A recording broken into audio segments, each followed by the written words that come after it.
एक ओंकार सतनाम करता पुरख निर्भव निर्वैर अकाल मूरत अजूनी सैभं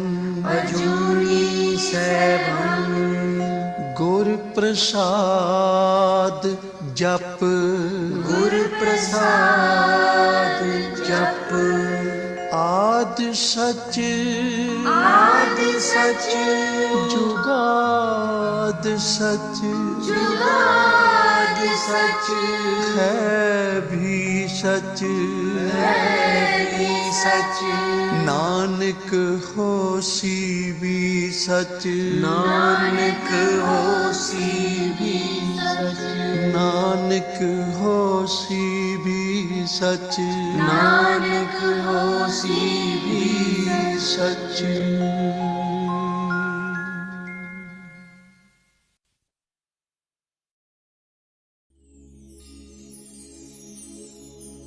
जह बैसा लहे तह बैसा स्वामी जह पे जय तह जावा सब नगरी में एको राजा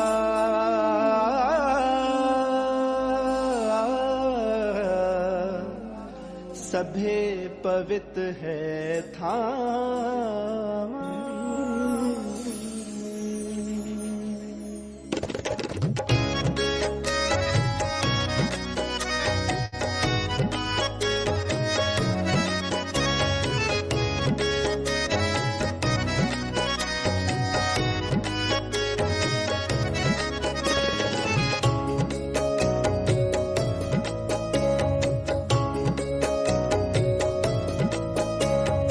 राजन के राजा महाराजन के महाराजा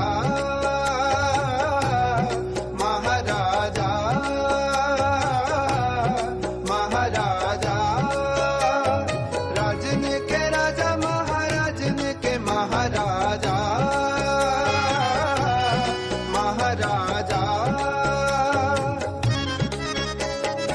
ऐसो राज छोड़े और दूजा कौन चाहिए छोड़े और दूजा कौन चाहिए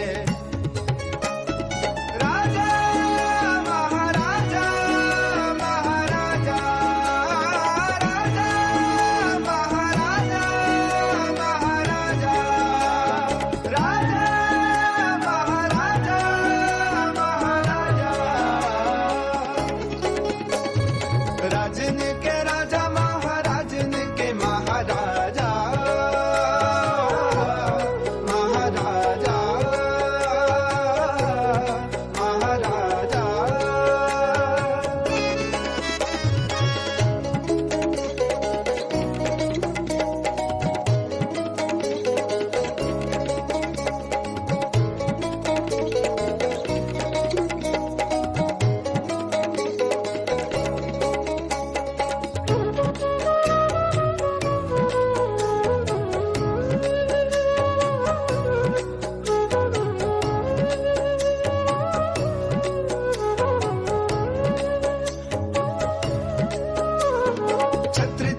छत्रपत छैल रूप छितनाथ छाणी कर छाया भर छत्रपत भये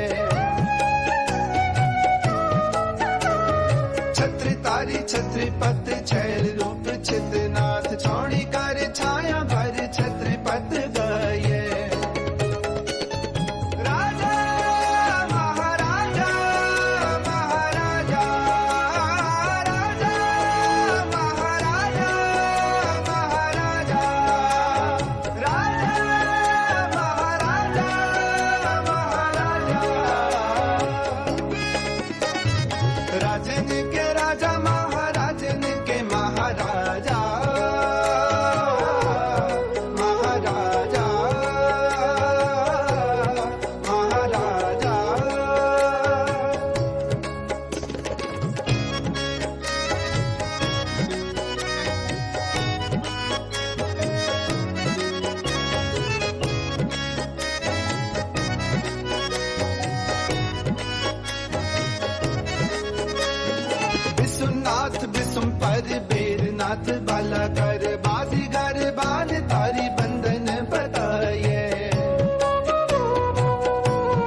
तार ब्रह्मचारी ध्यान को लगावे नेक ध्यान हूं न पाए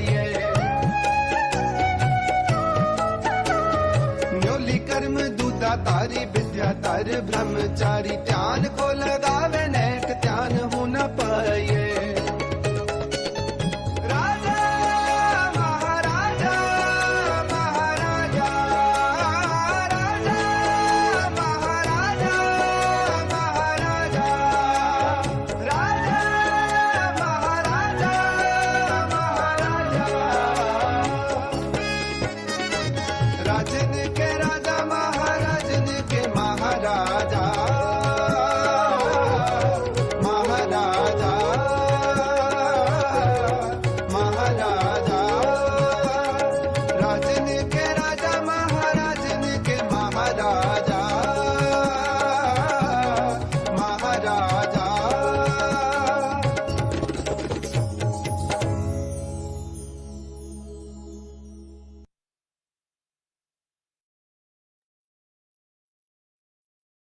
जय गुरु जी।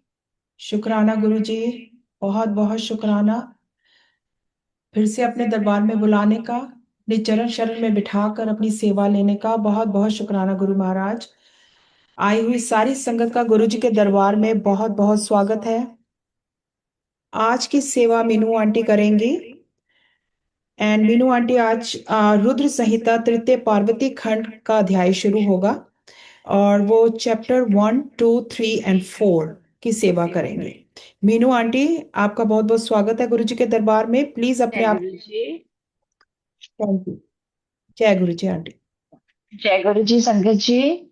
ओम नमः शिवाय। शिव जी सदा सहाय। ओम नमः शिवाय। गुरु जी सदा सहाय। ओम श्री गणेशाय नमः। रुद्र संहिता तृतीय पार्वती खंड।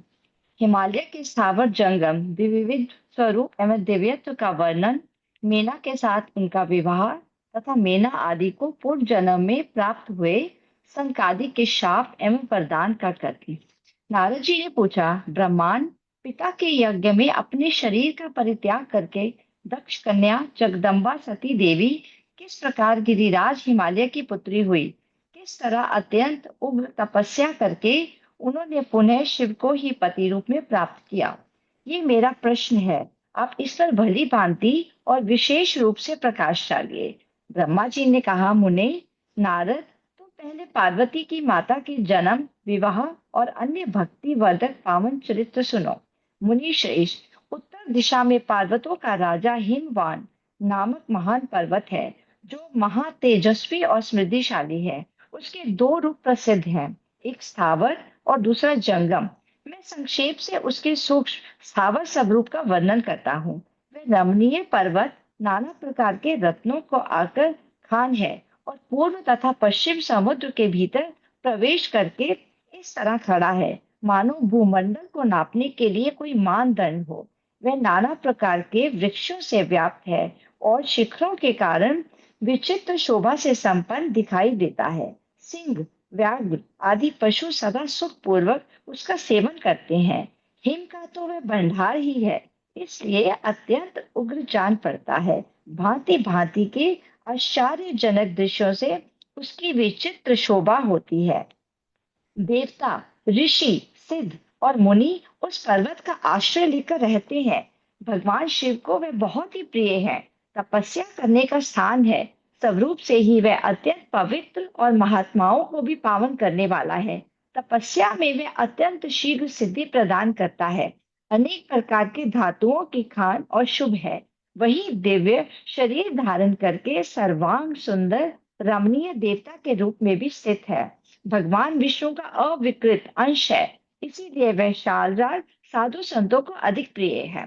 एक समय गिरिवर्ग भीमवान ने अपनी कुल परंपरा की स्थिति और धर्म की वृद्धि के लिए देवताओं तथा पितरों का हित करने की अभिलाषा से अपना विवाह करने की इच्छा की। मुनीश्वर उस अवसर पर संपूर्ण देवता अपने स्वार्थ का विचार करके दिव्य पितरों के पास आकर उनसे प्रसन्नता पूर्वक बोले। देवताओं ने कहा, पितरों, आप सब लोग प्रसन्नचित होकर हमारी बातें सुने, और यदि देवताओं का कार्य सिद्ध करना आपको भी अभीष्ट हो तो शीघ्र वैसा ही करें। आपकी ज्येष्ठ पुत्री जो मीना नाम से प्रसिद्ध है, वह मंगल रूपिणी है। उसका विवाह आप लोग अत्यंत प्रसन्नता पूर्वक हिमवान पर्वत से कर दें। ऐसा करने पर आप सब लोगों को स्वतः महान लाभ होगा, और देवताओं के दुखों का निवारण भी पग पग होता रहेगा। देवताओं की यह बात सुनकर पितरों ने परस्पर विचार करके स्वीकृति दे दी और अपनी पुत्री मीना को विधि पूर्वक हिमालय के हाथ में दे दिया। उस परम मंगलमय विवाह में बड़ा उत्सव मनाया गया। मुनीश्वर नारद, मीना के साथ हिमालय के शुभ विवाह का ये सुखद प्रसंग मैंने तुमसे प्रसन्नता पूर्वक कहा है, और क्या सुनना चाहते हो? नारद जी ने पूछा, विधेय विद्वान, अब आदर पूर्वक मेरे सामने मीना की उत्पत्ति का वर्णन कीजिए।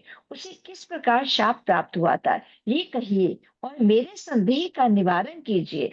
ब्रह्मा जी बोले, मुने, मैंने अपने दक्ष नामक जिस पुत्र की पहले चर्चा की है, उसके 60 कन्याएं हुई थी, जो सृष्टि की उत्पत्ति के कारण बनी।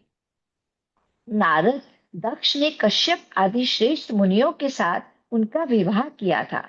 ये सब वृत्तांत तो तुम्हें विदित ही है। अब प्रस्तुत विषय को सुनो। उन कन्याओं में एक स्वधा नाम की कन्या थी, जिसका विवाह उन्होंने पितरों के साथ किया। स्वधा की 3 पुत्रियां थी, जो सौभाग्यशालिनी तथा धर्म की मूर्ति थी। उनमें से ज्येष्ठ पुत्री का नाम मेना था। मंजली धन्या के नाम से प्रसिद्ध थी, और सबसे छोटी कन्या का नाम कलावती था। ये सारी कन्याएं पितरों के मानसी पुत्रियां थी, उनके मन से प्रकट हुई थी।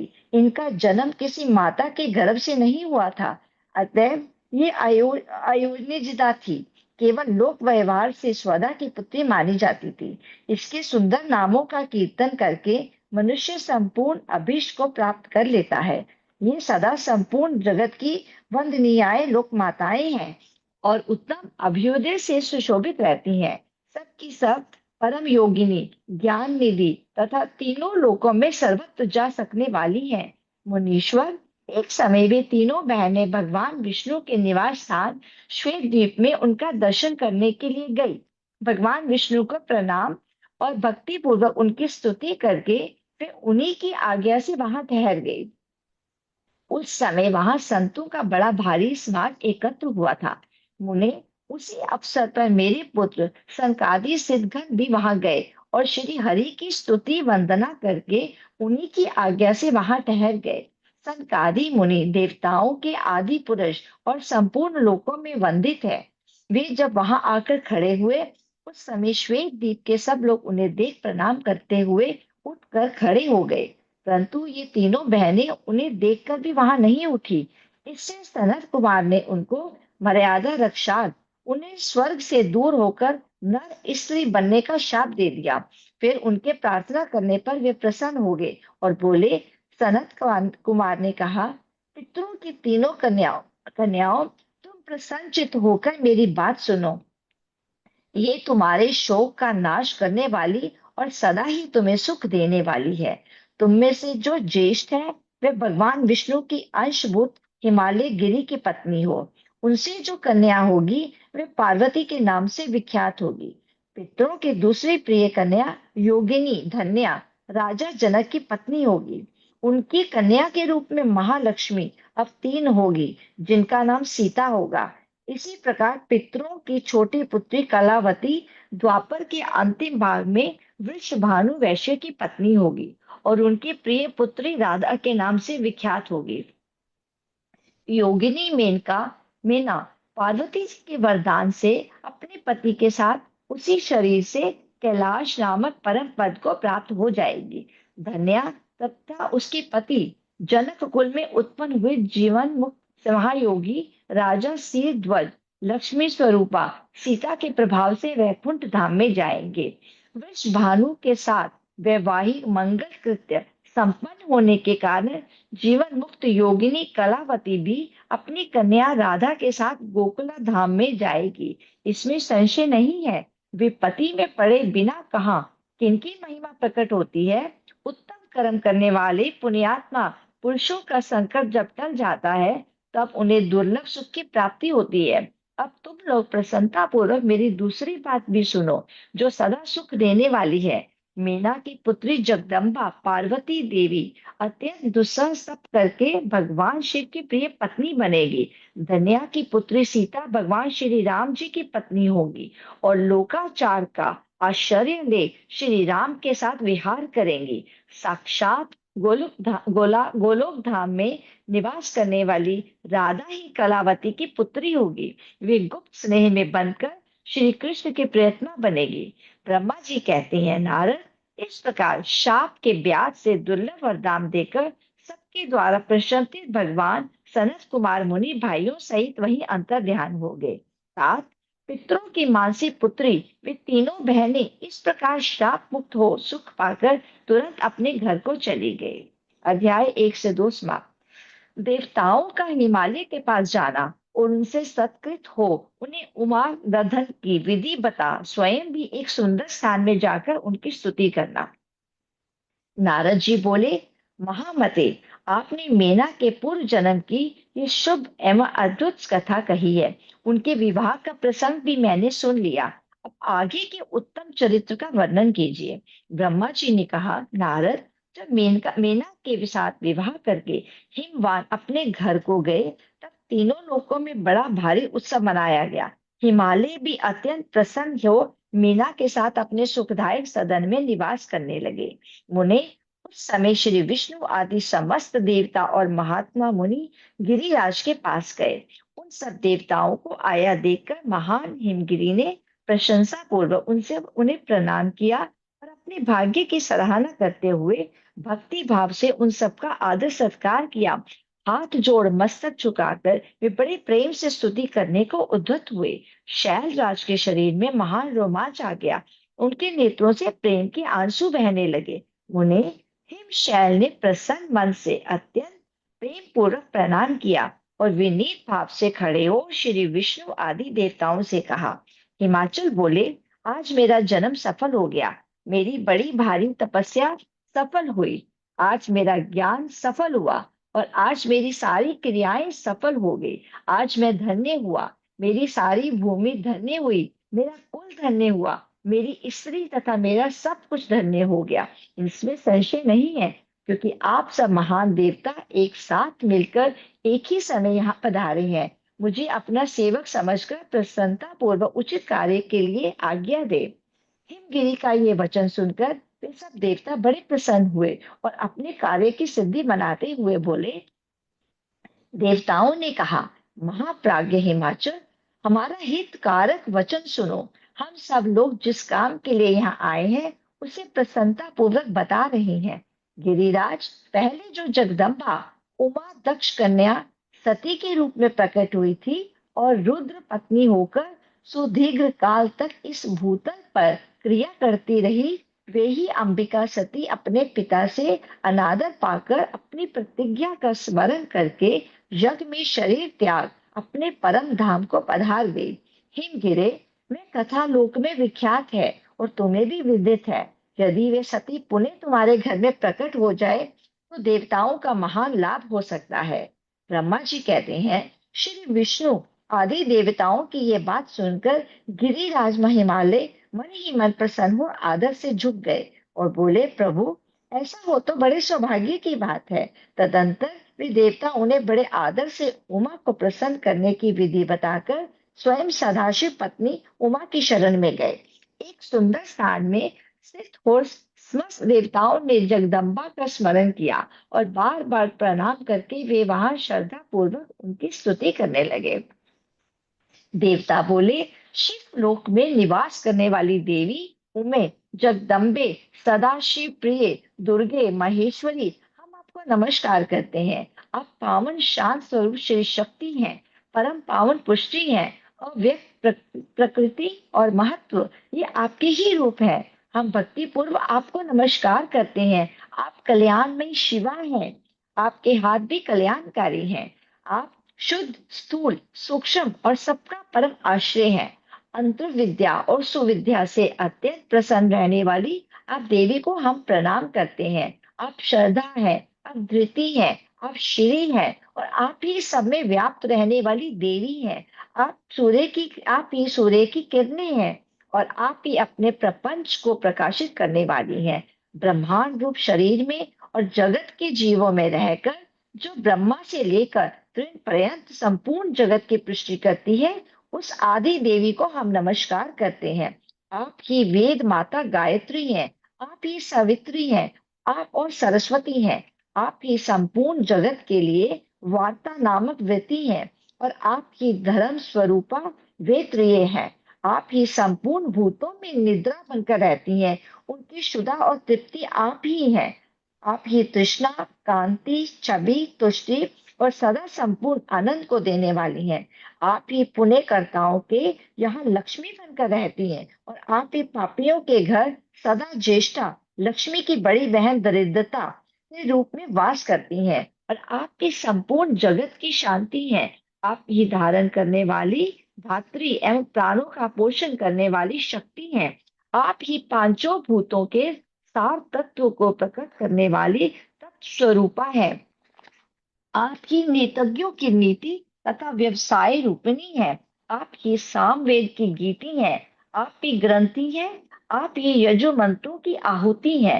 ऋग्वेद की मात्रा तथा अर्थवेद की परम गति भी आप ही हैं, जो प्राणियों के नाक, कान, नेत्र, मुख, भुजा, वक्षस्थल और हृदय में धृति रूप से स्थित हो सदा ही उनके लिए सुख का विस्तार करती हैं, जो निद्रा के रूप में संसार के लोगों को अत्यंत सुभग प्रतीत होती हैं। वे देवी उमा जगत की स्थिति एवं पालन के लिए हम सब पर प्रसन्न हो। इस प्रकार जगत जननी सती साध्वी महेश्वरी उमा की स्तुति करके अपने हृदय में विशुद्ध प्रेम लिए वे सब देवता उनके दर्शन की इच्छा से वहां खड़े हो गए। अध्याय 3 समाप्त। उमा देवी का दिव्य रूप से देवताओं को दर्शन देना, देवताओं का उनसे अपना अभिप्राय निवेदन करना और देवी का अवतार लेने की बात स्वीकार करके देवताओं को आश्वासन देना। ब्रह्मा जी कहते हैं, नारद, देवताओं के इस प्रकार स्तुति करने पर दुर्गम पीड़ा का नाश करने वाली जगत जननी देवी दुर्गा उनके सामने प्रकट हुई। वे परम अद्भुत दिव्य रत्न में रथ पर बैठी हुई थी। उस श्रेष्ठ रथ में घुंघरू लगे हुए थे और मुलायम बिस्तर बिछे थे। उनकी श्री विग्रह का एक एक अंग करोड़ों सूर्यों से भी अधिक प्रकाशमान और रमणीय था। ऐसे अवयवों से वे अत्यंत उदासित हो रही थी। सब और फैली हुई अपनी तेजो राशि के मध्य भाग से में वे विराजमान थी। उनका रूप बहुत ही सुंदर था। उनकी छवि की कहीं तुलना नहीं थी। सदा शिव के साथ विलास करने वाली उन महामाया की किसी के साथ समानता नहीं थी। शिव लोक में निवास करने वाली वे देवी त्रिविध चिन्मय गुणों से युक्त थी। प्राकृत गुणों का अभाव होने से उन्हें निर्गुणा कहा जाता है। वे नित्य रूपा है। वे दुष्टों पर प्रचंड कोप करने के कारण चंडी कहलाती हैं, परंतु स्वरूप से शिवा कल्याणमयी है। सबकी संपूर्ण पीड़ाओं का नाश करने वाली है तथा संपूर्ण जगत की माता है। वे ही प्रलय काल में महानिद्रा होकर सबको अपने अंक में सुला लेती हैं तथा वे समस्त स्वजनों भक्तों का संसार सागर से उद्धार कर देती हैं। शिवा देवी की तेजो राशि के प्रभाव से देवता उन्हें अच्छी तरह देख न सके। तब उनके दर्शन की अभिलाषा से देवताओं ने फिर उनका स्वतंत्र किया। तदंतर दर्शन की इच्छा रखने वाले विष्णु आदि सब देवता उन जगदम्बा की कृपा पाकर वहां उनका सुस्पष्ट दर्शन कर सके। इसके बाद देवता बोले, अंबिके महादेवी, हम सदा आपके दास हैं। आप प्रसन्नता पूर्वक हमारा निवेदन सुने। पहले आप दक्ष की पुत्री रूप से अवतीर्ण हो लोक में रुद्रदेव की वल्लभा हुई थी। उस समय आपने ब्रह्मा जी के तथा दूसरे देवताओं के महान दुख का निवारण किया था। तदंतर पिता से अनादर पाकर आप अपनी की हुई प्रतिज्ञा के अनुसार अपने शरीर को त्याग दिया और स्वधाम में पधार गए। इससे भगवान हर को भी बड़ा दुख हुआ। महेश्वरी, आपके चले आने से देवताओं का कार्य पूरा नहीं हुआ, अतः हम देवता और मुनि व्याकुल होकर आपकी शरण में आए हैं। महेशानी शिवे, आप देवताओं का मनोरथ पूर्ण करें जिससे सनत कुमार का वचन सफल हो। देवी, आप भूतल पर अवतीर्ण हो पुण्य रुद्रदेव की पत्नी होइए और तथा योग्य ऐसी लीला कीजिए जिससे देवताओं को सुख प्राप्त हो। देवी, इससे कैलाश पर्वत पर निवास करने वाले रुद्रदेव भी सुखी होंगे। आप ऐसी कृपा करें जिससे सब सुखी हो और सबका सारा दुख नष्ट हो जाए। ब्रह्मा जी कहते हैं, नारद, ऐसा कहकर विष्णु आदि सब देवता प्रेम में मग्न हो गए और भक्ति से विनम्र होकर चुपचाप खड़े रहे। देवताओं की ये स्तुति सुनकर शिवा देवी को भी बड़ी प्रसन्नता हुई। उसके हेतु का विचार करके अपने प्रभु शिव का स्मरण करती हुई भक्त वत्सला दयामयी उमा देवी उस समय विष्णु आदि देवताओं को संबोधित करके हंसकर बोली। उमा ने कहा, हे हरे, हे विधे और हे देवताओं तथा मुनियों, सब लोग अपने मन से व्यथा को निकाल दो और मेरी बात सुनो। मैं तुम पर प्रसन्न हूँ, इसमें संशय नहीं है। सब लोग अपने अपने स्थान को जाओ और चिरकाल तक सुखी रहो। मैं अवतार ले मीना की पुत्री होकर उन्हें सुख दूंगी और रुद्रदेव की पत्नी हो जाऊंगी। ये मेरा अत्यंत गुप्त मत है। भगवान शिव की लीला अद्भुत है। वे ज्ञानियों को भी मोह में डालने वाली हैं। देवताओं, उस यज्ञ में जाकर पिता के द्वारा अपने स्वामी का अनादर देख, जब से मैंने दक्ष जनित शरीर को त्याग दिया है, तभी से वे मेरे स्वामी कालग्नि रुद्रदेव तत्काल दिगंबर हो गए। वे मेरी ही चिंता में डूबे रहते हैं। उनके मन में ये विचार उठा करता है कि धर्म को जानने वाली सती मेरा रोष देखकर पिता के यज्ञ में गई और वहां मेरा अनादर देख मुझ में प्रेम होने के कारण उसने अपना शरीर त्याग दिया। यही सोचकर वे घर बार छोड़ अलौकिक वेश धारण करके योगी हो गए। मेरी स्वरूप भूता सती के वियोग को वे महेश्वर सहन ना कर सके। देवताओं, भगवान रुद्र की भी ये अत्यंत इच्छा है कि भूतल पर मीना और हिमाचल के घर में मेरा अवतार हो, क्योंकि वे पुनः मेरा पानी ग्रहण करने की अधिक अभिलाषा रखते हैं।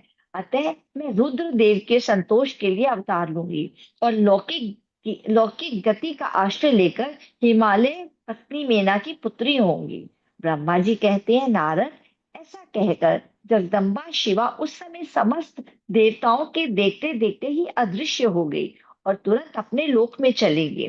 तदंतर हर्ष से भरे हुए विष्णु आदि समस्त देवता और मुनि उस दिशा को प्रणाम करके अपने अपने धाम में चले गए। अध्याय 4 समाप्त। जय गुरु जी। शुक्राना गुरु जी। पढ़ते पढ़ते मेरे से कुछ गलती हुई हो तो मुझे माफ करना। ओम नमः शिवाय। शिव जी सदा सहाय। ओम नमः शिवाय। गुरु जी सदा सहाय। Thank you.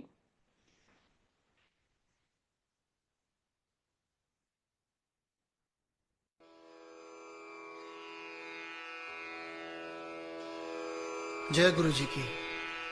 अब हम मंत्र जाप करेंगे। ओम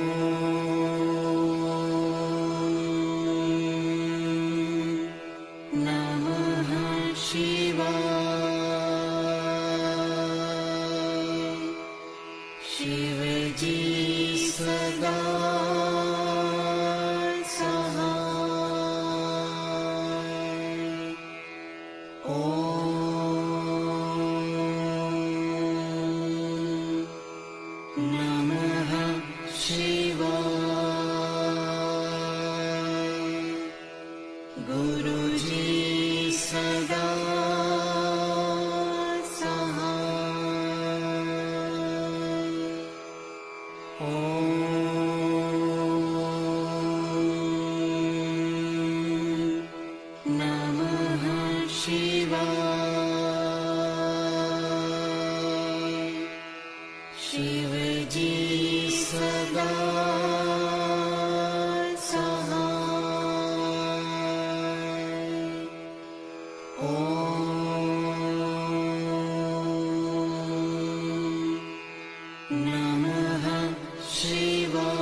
नमः शिवाय।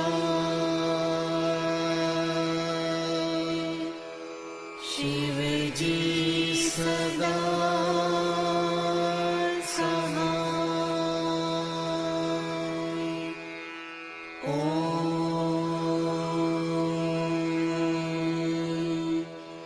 नमः शिवाय। गुरुजी सदा सहाय।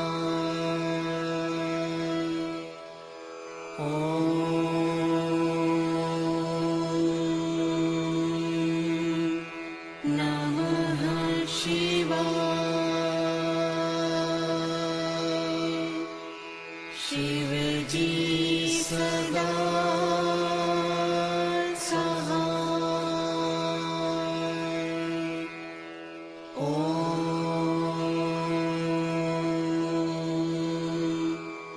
नमः शिवाय। गुरुजी सदा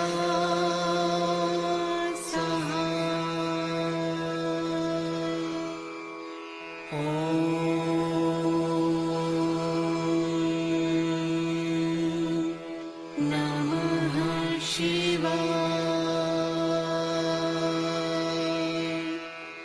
शिव जी सदा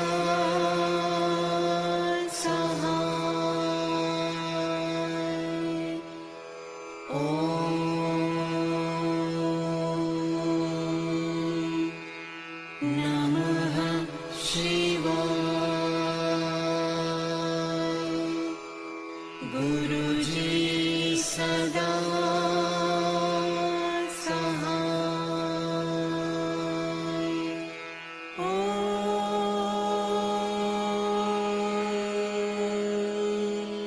नमः शिवाय। शिव जी सदा सहाय।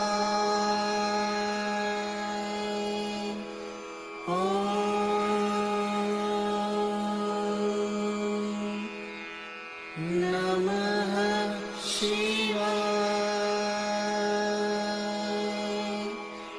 गुरुजी सदा सहाय।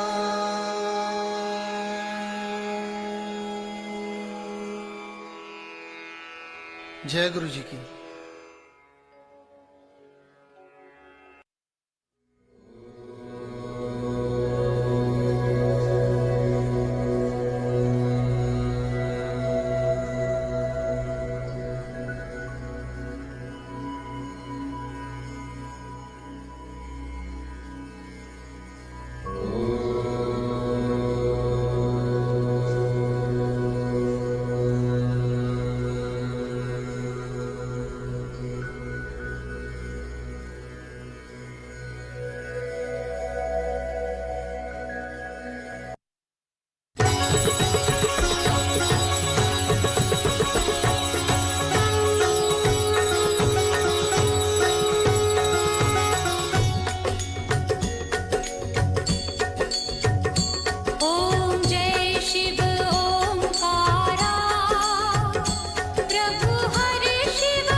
जय गुरु जी, शुक्राना शुक्राना गुरु जी, बहुत बहुत शुक्राना आज की सेवा लेने का। भूल चूक हो गई हो तो माफ करना गुरु जी। अपने चरणों में बिठाकर संगत के साथ आपका गुणगान करना, महाशिव पुराण को पढ़ाना, बहुत बहुत शुक्राना गुरु जी इसके लिए। आई हुई सारी संगत का बहुत बहुत शुक्राना। सेवादारों का शुक्राना जिन्होंने आज ये सेवा ली। गुरु जी सबको ब्लेस करें, सबकी सब पे मेहरे करें और सबके काज काम संवारे गुरु जी। अपनी कृपा दृष्टि हमेशा हम सब पर ऐसे ही बनाए रखना। अपनी मेहर वाला हाथ सारी संगत, आई हुई संगत के ऊपर अपना मेहर वाला हाथ रख देना गुरु जी। बहुत बहुत शुक्राना आपका। थैंक यू सो मच संगत जी, थैंक यू। आप अपने आप को म्यूट कर लीजिए, गुरु जी से आगे शुक्राना करें। जय गुरु जी, जय गुरु शुक्राना जी, जय शुक्राना गुरु जी। जय गुरु जी, शुक्राना गुरु जी। जय गुरु जी, जय गुरु जी, शुक्राना गुरु शुक्राना जी। गुरु जी। गुरु जी, शुक्राना गुरु जी।